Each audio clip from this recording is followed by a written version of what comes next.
Preste atenção nesse movimento. Ele desenha exatamente como será o futuro próximo do nosso país. O que vou te mostrar a seguir é o que eles tentam esconder.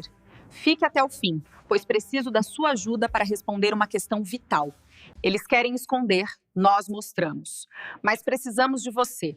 Fortaleça a trincheira da direita se inscrevendo no canal.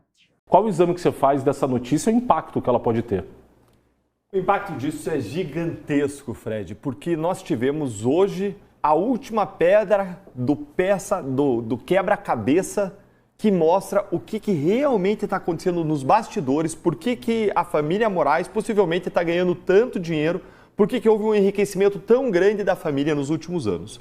Vamos recuperar isso aqui e colocar as peças juntas, uma do lado da outra. Vamos lembrar que recentemente o Supremo Tribunal Federal ele decidiu que parentes de ministros, filhos, esposas, podem advogar perante a própria corte. Isso abriu um espaço imenso para lobby, afinal de contas, qual é o ministro que vai recusar uma reunião com o filho, com a esposa do seu colega, quando existem questões de políticas internas? Um colega precisa do outro para se proteger, para apoiar um voto, para abrir uma porta.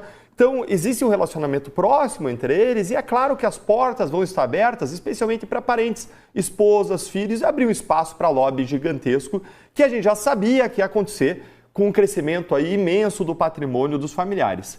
E hoje veio a revelação do quanto cresceu o patrimônio, veio a revelação do quanto cresceu o patrimônio da Viviane Barsi de Moraes. Em um ano, ela ganhou uma espécie de mega sena acumulada. O patrimônio dela aumentou mais de 200% e aumentou em um único ano 57 milhões de reais. Agora, pior do que isso foi a revelação de que ela tem esse contrato com o Banco Master, esse contrato de 129 milhões de reais, e veio à tona o objeto, vamos juntando as pedras do quebra-cabeça, veio à tona o objeto desse contrato, e o objeto era vago, era a atuação desse escritório em favor do Master perante órgãos públicos, inclusive Banco Central. E aí, o trabalho muito bem feito aí, tanto pelo Lauro Jardim como pela Malu Gaspar, foi revelando novas informações, e novas informações vieram à tona com o CAD, o Conselho Administrativo de Defesa Econômica, que era um dos órgãos mencionados no contrato perante o qual o escritório atuaria. O CAD veio e disse, não, quem atua aqui nos casos do Banco Master é o escritório Pinheiro Neto. Ou seja, não tinha nada ali formal do escritório Barsi de Moraes. Em seguida veio o Banco Central e disse, olha, não tem nenhum registro aqui de reuniões em que tenha participado em favor do Banco Master o escritório da Viviane Barsi de Moraes. Além disso, se fez um levantamento que indicou que de milhares e milhares e milhares de ações do Banco Master, em apenas uma única, atuava o escritório da Barsi Moraes. O Fred estava lembrando hoje mais cedo, no programa Sem Rodeios, que essa atuação foi justamente num caso envolvendo aí uma questão de injúria, questões envolvendo a honra, em que houve uma representação contra alguém que teria ofendido aí a honra do Banco Master, uma representação de ordem criminal, mas nem isso deu certo, ou seja, a atuação do escritório Barsi de Moraes não teve nenhum resultado produtivo, positivo, nem nesse único caso em que está registrada a atuação. Mas é um caso de menor importância, é o tipo de caso que pode atuar um estagiário do escritório de advocacia, não é um caso de repercussão que envolve uma complexidade maior, não, é simplesmente o caso ali de uma atuação contra alguém que proferiu ofensas, que manchou a honra ali do banco, dos seus acionistas. E aí hoje a gente teve a última revelação, que foi a última peça do quebra-cabeça que nos permite ter uma compreensão, jogar uma nova luz sobre o caso, que foi a revelação de que simplesmente o ministro Alexandre de Moraes usou sua influência, a abertura, os contatos, o networking que o cargo lhe dá e talvez até a sua capacidade de pressão como a pessoa mais poderosa do Brasil para conversar pelo menos 5 vezes com o Galípolo, o presidente do Banco Central, em favor do Banco Master.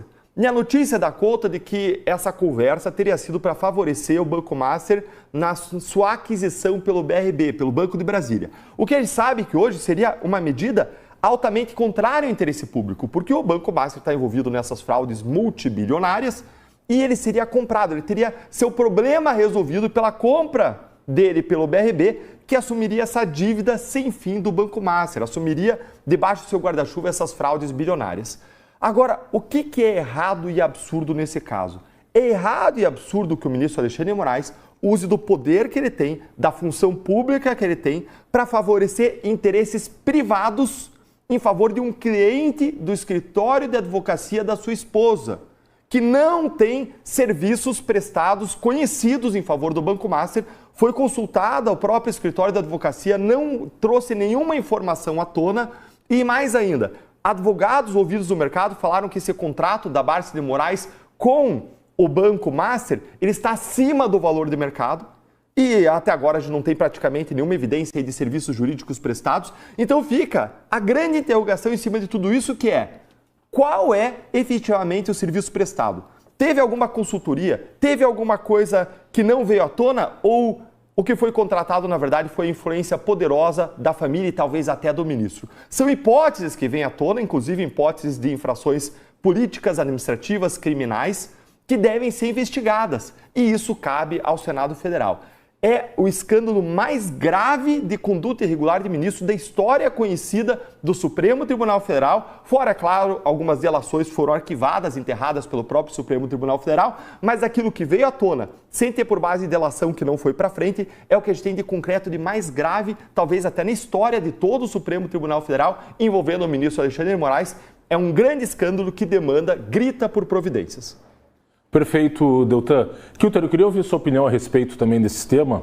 E a gente tem visto que uma parcela da imprensa começou finalmente a criticar o ministro Alexandre de Moraes. Se não pelas violações de direitos humanos, agora por esses casos que, como bem lembrou o Deltan, há juristas muito sérios hoje que apontam, inclusive, uma prática eventual do crime de advocacia administrativa, tráfico de influência, a todo aí um arcabouço jurídico que o ministro pode estar violando. Você acha, então, que... A gente sabe que muitas pessoas não estão ligando muito para as violações de direitos humanos. Agora, pode sensibilizar uma parcela maior da opinião pública e gerar consequências concretas para o ministro Alexandre de Moraes? Com certeza, Fred. Antes a gente tinha um caso que era muito específico, o caso do 8 de janeiro e do Bolsonaro. Ali você conseguia comover, convencer e mobilizar as pessoas no espectro da direita da política, pessoas mais conservadoras, que participaram do 8 de janeiro, que votaram no Bolsonaro e ficaram indignadas com tudo que viram e tudo que aconteceu. Enquanto isso, aquela parcela da esquerda estava comemorando essas pessoas sendo condenadas e presas puramente por uma briga política. Ainda assim, muitas pessoas apontaram erros do devido processo legal, que de fato ocorreram.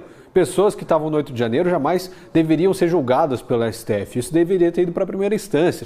Deveria ser feito um julgamento, uma condenação individual. Não foi feito. Enfim, tem vários problemas que a gente já falou aqui o ano inteiro sobre esse caso do 8 de janeiro. E fato é, nós sempre avisamos que eles não parariam com Bolsonaro, não parariam com o 8 de janeiro.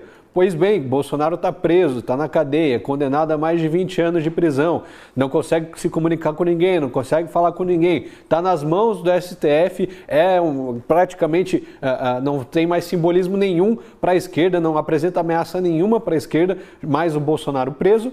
E agora?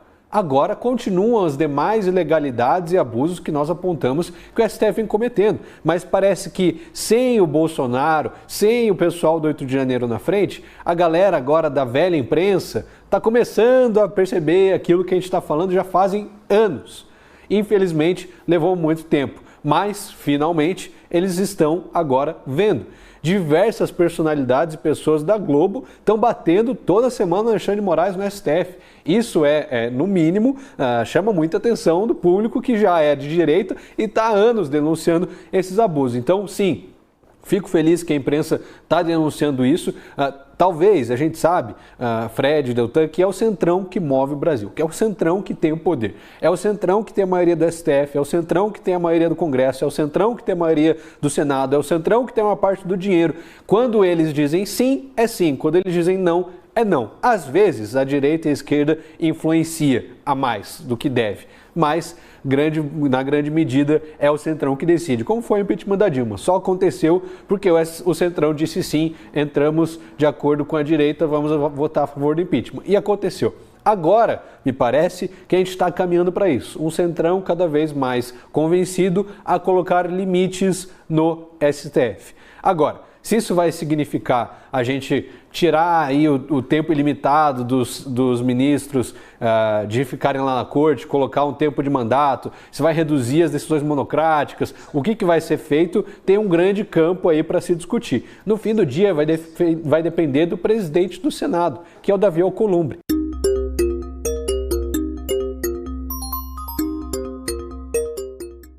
Olá, eu sou a Rossana Bittencourt da Gazeta do Povo. Espero que você tenha gostado do vídeo.